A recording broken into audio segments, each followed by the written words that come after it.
Quer dizer então que o Grêmio vai priorizar o Brasileirão esse ano? Como será que vai ser isso?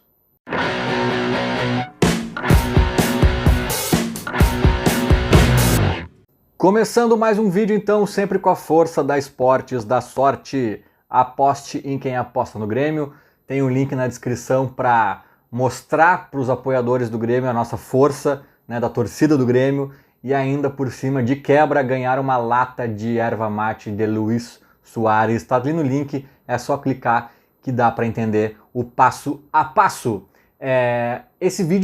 Neste vídeo teremos dois assuntos que talvez até conversam entre eles de alguma forma.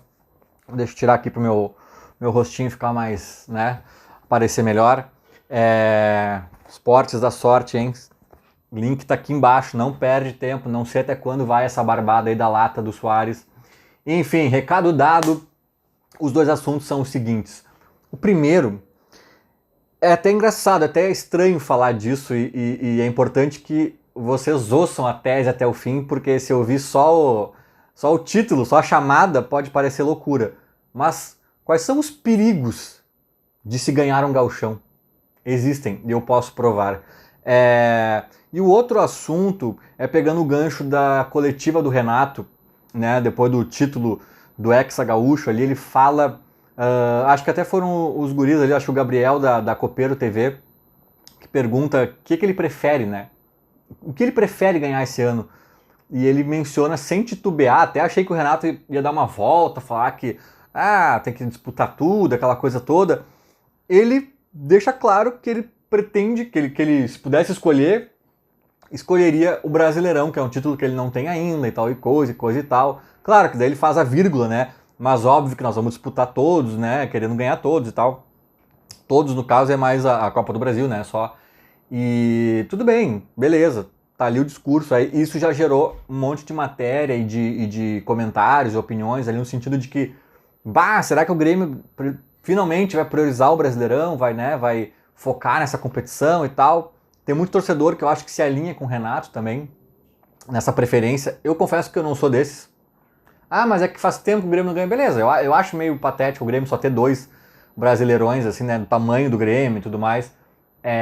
Mas, cara, eu sou das Copas, o Grêmio é das Copas, pra mim é outra pegada, acho que ponto corrida é muito chato. Eu tenho várias opiniões sobre isso, mas não vem ao caso aqui, tá? Não é sobre isso.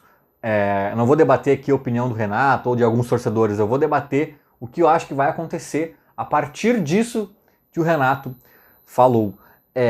Mas vamos lá, acho que talvez o assunto que demore um pouquinho mais aqui é o primeiro, que é sobre os eventuais perigos de se ganhar um gauchão. Eu tava dando uma pesquisadinha antes de fazer esse vídeo, e olha que loucura. A gente tem 5 Libertadores no Rio Grande do Sul, né? 3 do Grêmio, 2 do Inter. A gente tem 4 rebaixamentos no Rio Grande do Sul, 3 do Grêmio, 1 do Inter. Eu tô falando da dupla Grenal, né? Óbvio, não tô falando do Juventude, Caxias, etc. Se a gente for pegar um extrato desses anos, olha que interessante. Nos anos que o Grêmio cai, tá? Nos 3 anos que o Grêmio cai, em 91, o Inter até é campeão gaúcho, tá? Mas era um regulamento, um formulismo bizarro, que se fosse nos dias de hoje, o Grêmio seria campeão gaúcho. E isso que naquela época o gauchão acabava, acho que no final do ano. Começava em agosto e até dezembro, uma coisa assim, sabe? Então, final do ano já é um retrato mais parecido com o time que joga o Brasileirão, né? Porque hoje em dia, tu joga um gauchão e depois tem toda uma água para rolar para tu jogar o Brasileirão e daqui a pouco o time muda e a coisa desencaixa ou encaixa, né? Então naquela época até tinha esse agravante ali. E mesmo assim, cara, no ano que o Grêmio foi rebaixado, o Grêmio perde de 1-0 no Olímpico, o Inter faz 1-0 no Olímpico, aí o Grêmio devolve 2-0 no Beira-Rio. Nos dias de hoje o Grêmio é campeão. Naquela época eles simplesmente ignoravam o saldo e eles pensavam na pontuação. 3 pontos para cada um. Era ridículo, era patético. Se não fosse patético, o Grêmio era campeão gaúcho no ano em que foi rebaixado. Aí depois isso isso 1-0, 2-0, isso, como é que se diz, fazia com que rolasse outro jogo, forçava uma terceira partida também no Beira-Rio. E aí o Inter empata, aliás, é 0-0. E aí quando se encerra o terceiro jogo com a mesma pontuação dos dois times, aí eu acho que o Inter levava uma vantagem pela campanha, ou sei lá pelo quê, e acabou sendo campeão, mas assim, numa bizarrice de regulamento. O Grêmio, em tese, foi melhor que o Inter na final do Gauchão de 91. 2004 talvez seja a exceção que confirma essa minha regra aqui, porque 2004 sim, o Grêmio estava tão patético que no Gauchão também foi patético, o Inter ganha, o Grêmio não nem incomoda, eu acho, pelo que eu me lembro, assim. E tá, beleza, 2004, beleza, o Grêmio tava horrível e depois inclusive foi rebaixado e tá tudo certo. Em 2021, o Grêmio é campeão gaúcho.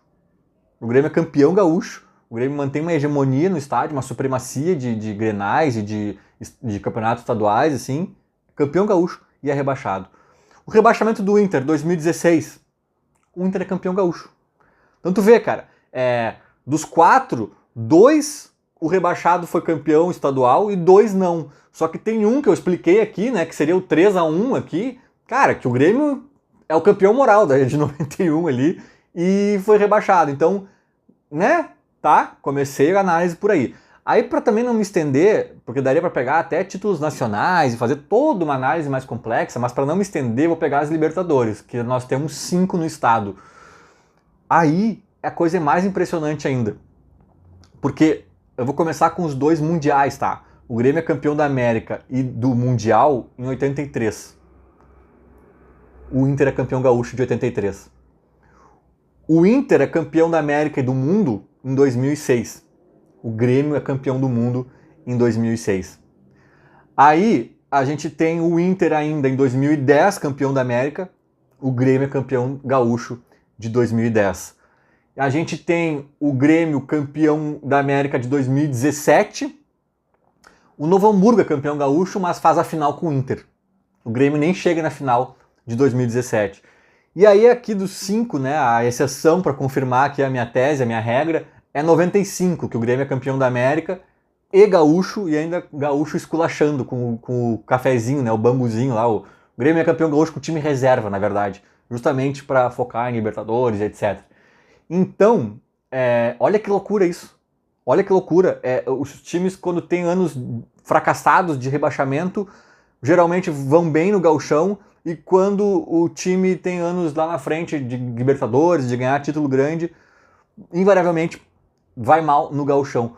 Não quer dizer que se tu vai perder o gauchão, tu vai ser campeão da América, ou se tu vai ganhar o gauchão, tu vai ser rebaixado. Óbvio que não é uma causa assim direta. O que eu quero dizer é que o gauchão engana pro bem e pro mal. Né? Às vezes o gauchão pode te dar uma terra arrasada porque tu fracassou, que pode até ser exagerado em algum sentido, até uma crise desnecessária pode gerar, mas que te faz acordar, que faz mobilizar o time. 2006, cara, eu sempre falo disso. O Inter tinha um time muito melhor que o Grêmio vindo da Série B de 2005 e tudo mais, e o Grêmio é campeão gaúcho no Beira-Rio, com aquele gol de nuca. Aquilo ali, infelizmente, eu acho que teve reflexo direto no título da Libertadores e Mundial do Inter daquele ano, sabe? Por outro lado, o Grêmio, ano passado, tinha um dos piores times que a gente já viu jogar do Grêmio, assim, era um Grêmio horroroso, e toca 3-0 no Inter no Beira-Rio, no gauchão. 3-0 em pleno Beira-Rio. O Grêmio na Série B, um time horroroso, tocou terror no Inter. Aquele Inter tinha tudo para ser rebaixado. Tinha tudo para ser rebaixado. Se fosse campeão gaúcho, vocês entendem o que eu tô querendo dizer aqui? Se o Inter fosse campeão gaúcho naquela oportunidade, talvez fosse rebaixado. Porque eles iam achar que estava tudo bem. Né? Mas tocou 3-0 no Beira-Rio, Grêmio campeão gaúcho 2022. Cara, o Inter faz uma janela na sequência, que é uma das melhores janelas que eu já vi a dupla Grenal fazendo nos últimos tempos. Né? Embora essa última agora, do verão aqui do Grêmio, tenha sido boa também, né? Mas assim, o Inter faz uma janela que não só salva o Inter de correr riscos de rebaixamento, como ainda leva o time à vice-liderança do campeonato. O Inter mudou, dá água pro vinho, sabe? E talvez aquela paulada no gauchão tenha ajudado. Então, para resumir a ópera, dei todos esses exemplos e dados e estatísticas e tal, para dizer que às vezes o gauchão pode te acomodar, pode te enganar. É o que eu sempre falo. Na década de 40, os colorados celebram um rolo compressor. O que era o rolo compressor? Era um internacional hegemônico, né? Supremacia no estado. Cara, o Grêmio, o Inter tem mais grenais que o Grêmio vencidos por causa da década de 40. E da década de 70 também, né? Mas eu já fiz essa estatística assim, cara, o Grêmio ganha em quase todas as outras décadas, sabe? O Grêmio tem mais grenais em Libertadores, em Gauchão, em Gauchão não. Em Gauchão até é aparelho, na verdade. O Inter ganha em citadinos, em amistosos, tem dados que mostram isso, sabe? Nas competições oficiais, Brasileirão, Copa do Brasil, blá, ou é parelho, assim, ou da Grêmio, a maioria é da Grêmio. Tá? Então, só que o Inter destoa em 2 décadas principalmente, que é 40 e 70. E 40, o rolo compressor é um time que assim, ó, o Inter destrói o Grêmio. O Grêmio não vê a cor da bola naquela década, pelo que dizem, né? Mas, quem disse que o Inter era essa coisa toda? Qual era a referência do Inter? A referência era o Grêmio. Não se jogava Libertadores, Mundial, sabe? Não se pegava nem os times do centro do país, né? Dos outros estados e tal. Era uma coisa diferente. Era um mundinho meio local. Então, quem disse que o Grêmio não era patético na década de 40? Quem disse que não era o Grêmio que era horrível? Daqui a pouco o Grêmio tava numa década horrorosa, assim, tipo, se perderam. E aí o Inter passeava, né? Passava o trator por cima do Grêmio. Mas não quer dizer que eles tinham um rolo compressor, que era o melhor Inter da história. De repente não, era referência, né? E o Grenal e o Gauchão, muitas vezes, até hoje em dia, nos bagunça essa referência. O Grêmio ficou aí, né? Está há 6 anos passeando no Grenal, porque o Inter tá muito mal. O Inter tá num período muito mal, inclusive teve um rebaixamento nesse meio do caminho também. Mas o Inter tá tão mal a ponto de o Grêmio cair e o Inter continuar não conseguindo se erguer, sabe? Então, às vezes isso ofusca a nossa referência, o nosso senso de entendimento sobre o nosso time. Eu não acho que tá acontecendo isso com o Grêmio, não acho que estão cegos, eu acho que tem problemas ali, carências e tal, que eles estão cientes, eles estão ligados. Mas eu acho que vale fazer esse alerta aí de, tipo, ganhar gauchão é ótimo, ganhar, né, 6 vezes seguidas é melhor ainda. Mas eu acho que se tem um ponto positivo de perder, é o ponto de ficar com a guarda erguida. Eu acho que o Grêmio, mesmo ganhando, não pode baixar essa guarda. Esse é o meu ponto. E para fechar o vídeo, né, eu falei do Renato ali falar que prefere o Brasileirão.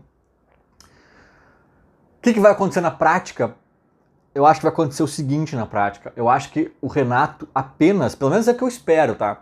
O Renato apenas não vai fazer aqueles time alternativo desvairados que ele fez em algumas vezes, né? Loucos, assim, que ele botava o massagista na zaga, o sub-12 na lateral. Eu acho que só não vai acontecer isso. Porque, sinceramente, gente, eu acho impossível. Por mais que tu prefira ganhar Brasileirão do que Copa do Brasil, eu não prefiro, mas enfim, por mais que tu prefira, é impossível tu priorizar o Brasileirão no sentido de poupar jogadores na Copa do Brasil. Não tem como, cara. Imagina a cena, tá? O Grêmio tá na semifinal da Copa do Brasil. Vai pegar o Atlético Mineiro na semifinal, jogo de ida no Mineirão. Ou jogo de volta, tanto faz. Mineirão lotado, 50, 60 mil pessoas. Se o Grêmio ganhou de 1-0, jogo de volta lá no Mineirão. O Grêmio ganhou de 1-0 na Arena, jogo difícil lá no Mineirão. Se o Grêmio empatar, o Grêmio está na final da Copa do Brasil. Isso vai ser num domingo. Não, isso vai ser numa quarta-feira. No domingo anterior a essa quarta-feira, o Grêmio tem um jogo pela 27ª rodada do Brasileirão lá em Bragança Paulista contra o Bragantino. Ou na Arena mesmo, contra o Bragantino. Depois pega o avião e vai para pegar o Atlético Mineiro.